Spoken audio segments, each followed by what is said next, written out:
လေတောင်းလေမရတော့ဘူးလိပြီပြောဟိုကောင်လာခဲ့စားဟိုကောင်ကဲဒီနေ့တော့စလုံးချရတာလည်းမောတယ်ဆိုတော့မောချဲဒီခောက်ဆဲဆိုင်ကိုပဲသွားပြီးမှအကင်လေးပါလေးစားအောင်မယ်ကွာ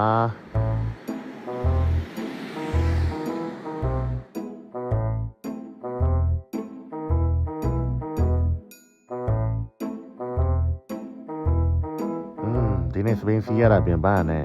အကင်လေးတွေကြီးလိုက်တော့ကိုယ်အကြိုက်တွေပဲဆိုတော့အားလုံးကကွက်တီကြနေပြီဟိုစိတ်သားပဲစီးစားမယ်ဒီနေ့ကတော့အရင်ပြင်ပန်းနေတဲ့အကင်ကိုတော့အားရပါရစားမှဖြစ်တော့မယ်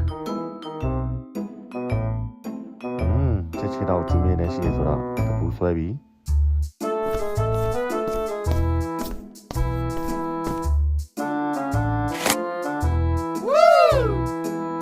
သူတို့ပြောနေတဲ့ချက်တော့ကျူးမြတဲ့တဲလဲကောင်းတာကိုဆိုင်နာမည်ကမောချယ်ရီနော်မထားကြနော်အကင်ရောမာလာရှန်ကောရောအကုန်လုံးရှိတယ်မနက်စာစားလို့ရတယ်နော်ဒီမှာသူတို့ကတန်ပြားกินနဲ့กินတာဆိုတော့ဟိုအမဲရောင်အမျိုးဂျိုးတွေပဲကတ်တာမျိုးမရှိဘူးနော်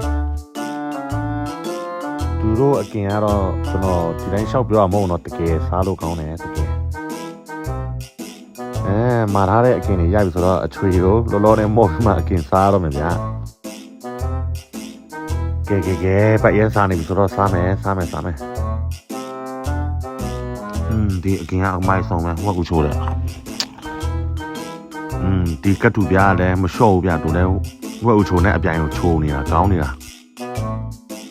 အဲ့ဒီချက်မဲကင်ကိုတော့ကျွန်တော်ကတော့ဒီလိုအားရပါရစားတယ်ဗျာမိတ်ဆွေတငယ်ချင်းတို့ကဘယ်လိုစားလဲပြောပြခဲ့နော်လိမ့်မယ်ခေါင်းမယ်ဟောဒီလိုထဲတယ်ကွာကျွန်တော်လိုမျိုးအသားရည်ကြီးလင်းချင်းအစိမ်းရွက်များစားနော်မိတ်ဆွေတငယ်ချင်းတို့ဒီမှာအကင်လာစားရင်လေဝဲဦးချိုးစားဖြစ်အောင်စားနော်စားလို့အရင်ကောင်းတယ်ဗျအကင်နဲ့တပန်းလုံးစားပြီးပြီဆိုတော့ဒီကြံနေတဲ့တစ်ချောင်းကိုဆက်ပြီးစားရင်ကောင်းမလားမစားရင်ကောင်းလားချန်ထားရများဆိုတဲ့စကားအတိုင်းမထူးပါဘူးစားလိုက်တော့မယ်ဆိုင်ရှင်မကြီးပတ်စံရှင်းမနော်တောင်းလေးထုတ်ခုနေရကြားတယ်နော်တောင်းလေးကျွန်တော်ဟိုဟာလေးငါဘယ်လိုလုပ်မလဲငါပတ်စံလည်းမပါဘူးခုနမှလည်းအများကြီးစားထားတယ်ပတ်စံရှင်းရမှာပေါ့အမကြီးရဲ့ဒီတခါတော့ကျွန်တော်ပကံဆေးလို့ရလား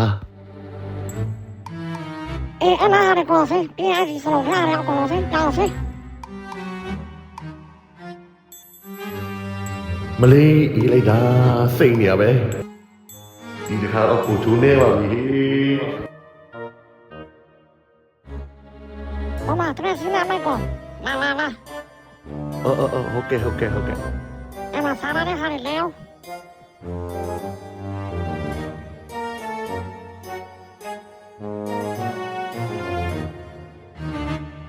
တောင်းလေ